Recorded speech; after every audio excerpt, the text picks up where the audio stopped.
All right, welcome back to WMMA Now with your host Chuck Stevenson, coming at you with another fight review. We're going to Tokyo, Japan, to Deep Jewels number 33. We're going to the co-main event in the Strawweight division, Strawweight Championship actually. Miki Motono coming in at 5-2, the champion, taking on the challenger Seika Izawa coming in at 2-0. Now this fight is actually a rematch.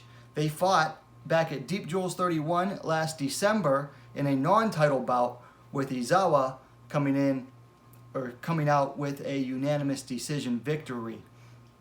So they decided to rematch for the title this time.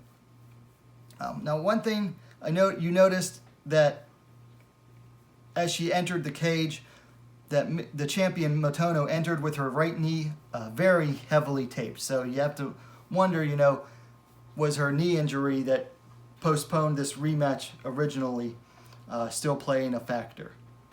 So first round, Izawa backed Motono up with two hard low kicks, inside low kicks to that taped up knee before executing a double leg takedown. And once she got on top, she started landing some ground and pound, but Motono was able to work her way back up to her feet.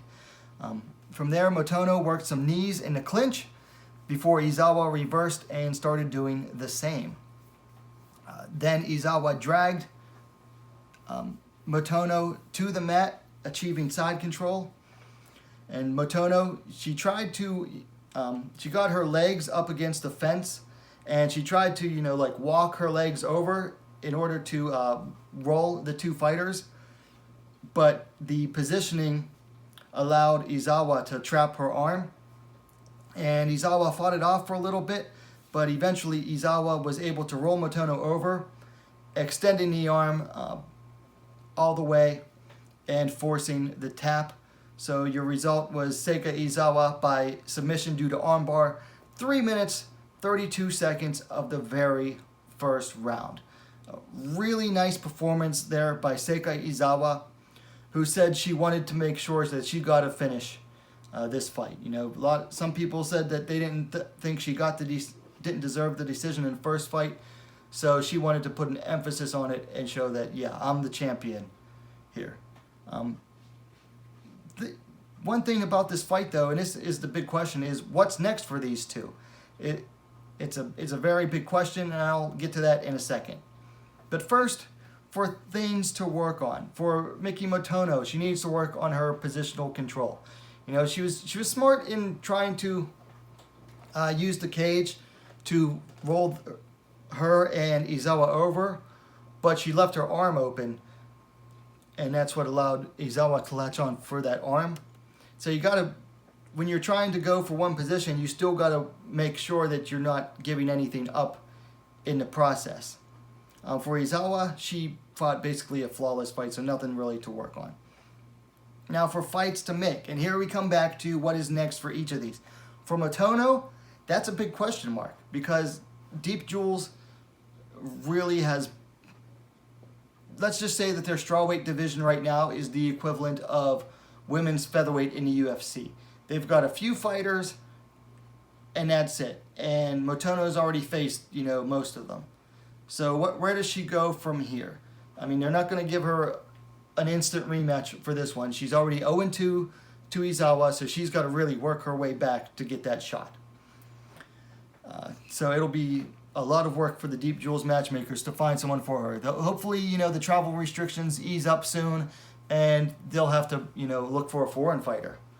And you know what? These same questions extend to the new champion, Seika Izawa. Who does she defend her title against? Again, hopefully the travel restrictions ease up and she'll be able to defend that title, sooner rather than later. However, Izawa does have options outside of Deep Jewels. She said that she is willing to, leave Japan, travel outside of Japan, and, fight in other shows. She says she wants to represent, Deep Jewels and show how strong the promotion is by taking on fighters in other promotions. So she's got multiple options in the strawweight division. First off, you have one championship, which she'd go and I guess she'd be fighting at 125 as a strawweight there. But She's got a lot of options in one championship. Of course, LFA has a strawweight title and fighters there. Then I'm sure they could easily match her up. Look, if they can find absolute nobodies for their favorite fighters, like to feast on, then they can find some decent matchups for a champion coming over from Japan. So LFA should definitely be able to find some good challenges for Izawa. And then finally, of course, you have the other all-women's MMA promotion in Invicta FC. Invicta FC has a strawweight division, and right now, that title is currently vacant.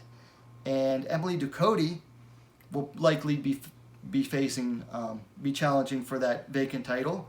They could bring Seika Izawa over, and then you could have Ducote versus Izawa, or you could just put Izawa into the mix anywhere within the Invicta strawweight division. And I think she'd be competitive right off the bat. Her grappling skills are top-notch. She's a judoka, she's a wrestler, and her striking is, nothing to sneeze at either.